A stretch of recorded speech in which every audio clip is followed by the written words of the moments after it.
we've now spent 35 minutes talking about the Green Bay Packers. And I just want to say one thing. I know we're going to talk about the Titans, but how about them Titans? How about them Titans? How about last January when everybody said, okay, Titans lose to the Bengals at home.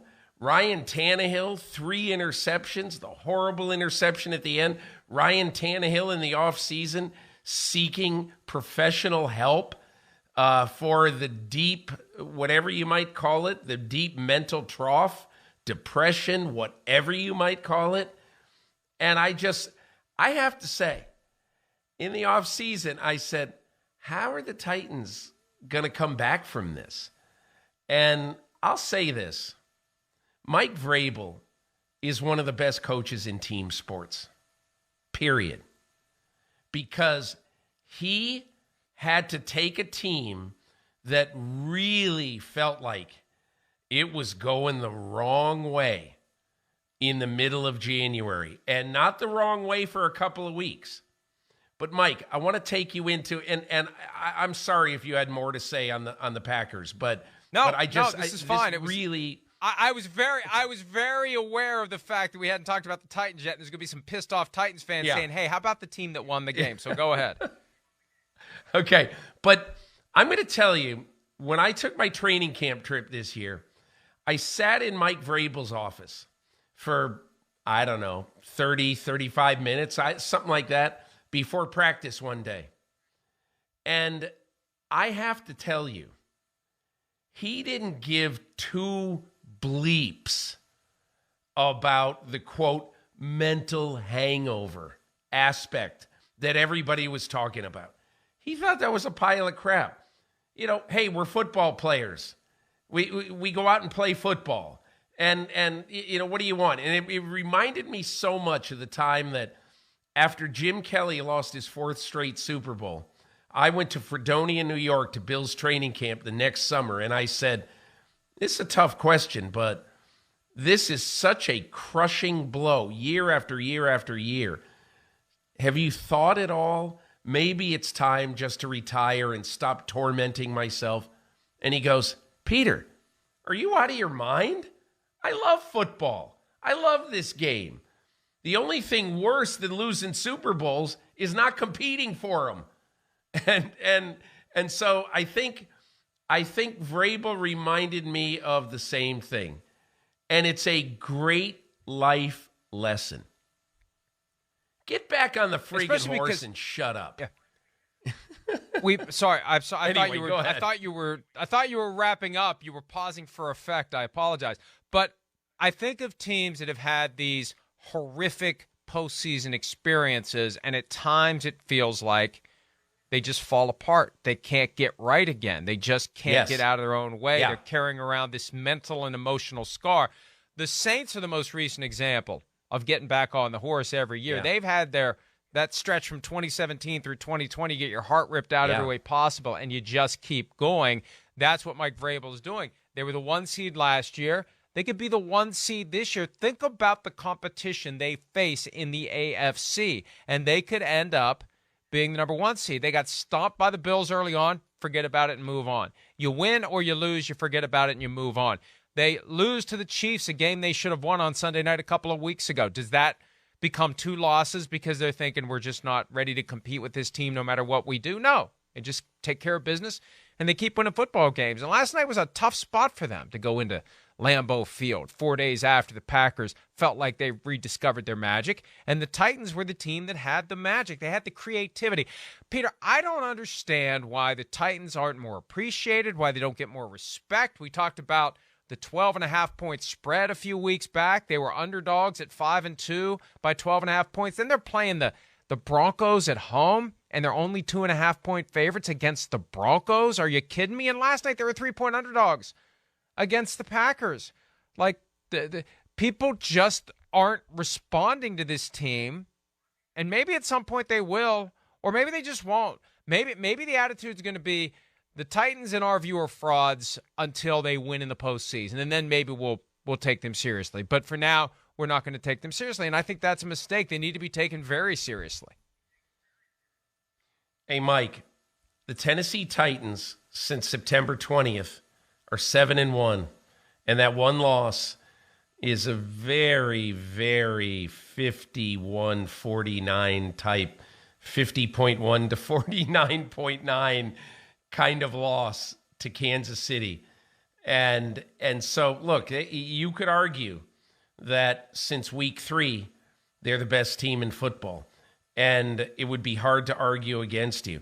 And I'll make 2 points that really resonated with me last night. Okay, you could ask ardent football fans. If I lined up 100 football fans, ardent football fans, love the game, watched every week. And if I asked 100, I bet 10 would know the answer to this question. Who's the offensive coordinator of the Tennessee Titans? Well, Todd Downing is very much ahead in my Coach of the Week, balloting, personal balloting right now, because he basically told Derrick Henry, hey, listen, you're going to be Tim Tebow, okay? And you are going to do this bizarre jump pass that Tim Tebow perfected at the University of Florida. Watch this. And the crazy thing is, it was a perfect spiral. Look at this pass. Look at this pass. He's jumping in the air and he throws a spiral for a touchdown. I just love that. And I love the fact that your offensive coordinator has the faith in all of your players, all of them, to execute a play like that. Can I tell you something else that really occurred to me last night when I was watching them? We just showed it at the end of this play. Did you see when Hooper catches the ball and he goes and look, if you're Austin Hooper and you've just caught a touchdown pass at Lambeau Field, I'm not Joe Sentimental necessarily, but I might want to keep that football. Did you see what he did? He put that football in the gut of Derrick Henry because he knows that of all the great things that Derrick Henry has done in his career, this is going to be really memorable. Hey, Derrick Henry, you threw a touchdown pass at Lambeau Field. This is your ball. It's your ball. I just love that. I absolutely loved it. And that says to me, this team is a team. And those were 2 or 3 of the things that I thought watching the Titans last night. All praise to Todd Downing. Called a great game, designed a great game. All praise to Derrick Henry. He threw a spiral, jumping in midair. And then all praise to Austin Hooper for being the mensch of the week and handing the ball to Derrick Henry. And the thing about that play, Sims and I will talk about this from time to time. You draw it up on the whiteboard, it looks great. It doesn't look so great when you put it into action. This is one that looked great on the whiteboard, but probably drew some raised eyebrows from Mike Vrabel, like, you really think that's going to work? And it was perfection. It happened so fast. It was beautiful. It was confounding. Yeah. My first thought was, is he across the line of scrimmage? He's not. He stopped right in his tracks. He knew exactly where to be. The linemen were pass blocking as Derrick Henry had the ball. They didn't release and go down the field. It just was perfectly designed and perfectly executed. And it was just one of those moments where it's like, wow, this is a reason why we should be paying closer attention to this team. They had their season high in yardage and points last night without Derrick Henry having one of those 150-yard nights. He didn't even get to 100 rushing yards. Meanwhile, Treylon Burks, the guy who had way too much pressure put on him because he was the A.J. Brown replacement, he had 111 receiving yards last night. So it's starting to click. It's starting to balance. It can't be all Derrick Henry because on the nights when Derrick Henry isn't getting it done, then what do? Well, they're able to connect to Treylon Burks now. That changes everything, and the offense becomes more diverse. And, Peter, my favorite play of the night, other than the jump pass, was this right here, a brilliant coaching decision with 2:04 to play and it's first down. You're running one play, whether it's a run or a pass, whether the ball ends up inbounds with the clock running or it sails over someone's head. The 2-minute warning is going to stop the clock. So why not? Why not do the exact opposite of what everyone in the world thinks you're going to do and pound it into the line with Derrick Henry and take your shot and apply the dagger and never get yourself in a point where as you're running the numbers as the 2-minute warning moves toward triple zeros, we may have to punt. We may have to make a decision. We may have to give them the ball again. Let's just dispense with all that and deliver a dagger when Jair Alexander least expects it and when the rest of the Packers defense has no idea it's coming. That, to me, was, even though it's not like were they going to come back? 99.9% no anyway, but that's just opportunity and go for it and over. And that's a mindset that a lot of teams don't have. And we always hear all the time, you got to be aggressive, you got to be aggressive. Well, I like being selectively aggressive, strategically aggressive. And that's what we saw in that last play that just slammed the door on any possibility. Crazy turn of events like we saw with the Jets and the Browns week 2. Kooky, nutty things happening. No, it's not. We're not messing around with that. Boom, over the top. Now it's done. We'll take 3 knees and we'll go home. Todd Downing. He's George Costanza. Yes, I will do the opposite. My whole life, I used to sit here and do nothing and regret it for the rest of the day. So now I am going to do the opposite. And shouldn't more coaches do the Costanza and walk up to the woman at the counter and stop ordering the tuna on toast? I mean, I wish that we had more imagination in the NFL. Not that a lot of coaches don't do fun things. And even when, like this year, when more coaches in years are running the ball more than they ever have. But I'm just saying those are some great examples of exactly why Derrick Henry is an invaluable piece of the Tennessee Titans puzzle. Even when he doesn't have the gaudy stats, the incredible numbers and all that, even when all that happens, he still can impact the game like very few non-quarterbacks in the NFL.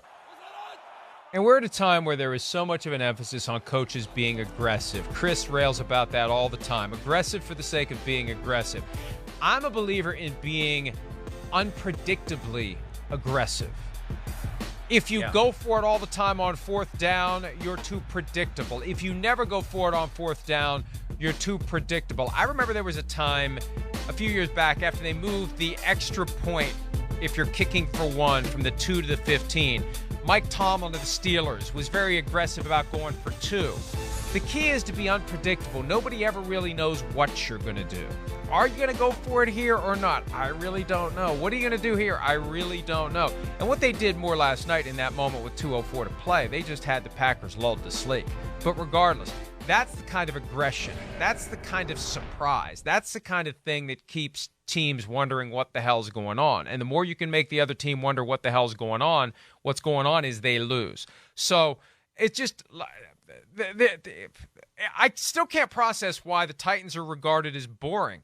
If you paid attention to what they were doing last night, they are anything but boring. They are one of the most interesting and balanced teams in the NFL. And oh, by the way, Peter, they got a little hair of the dog coming to town next week. To the extent that demons need to be exorcised by the Titans, here come the Bengals. And then they get to go to the Link, not for a primetime game, for a 1 o'clock Eastern start. But great opportunities for the Titans to keep building on this because they don't have a couple of cupcakes coming up. They're in the weakest division in football, but this next 2-game stretch is going to be a couple of challenges and maybe a couple more opportunities for the Titans to get people to realize, hey, you know, maybe we shouldn't be a 1-point underdog to the Bengals at home. Maybe we shouldn't be a 10-point underdog to the Eagles in Philly, and I don't know what the lines are going to be. Maybe they're finally going to adjust and recognize that the Titans are pretty damn good.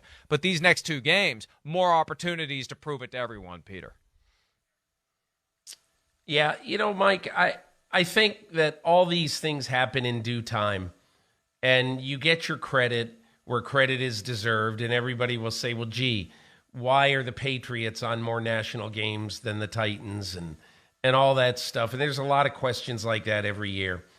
But I don't know, Mike. I think in life and in football, you get what you deserve.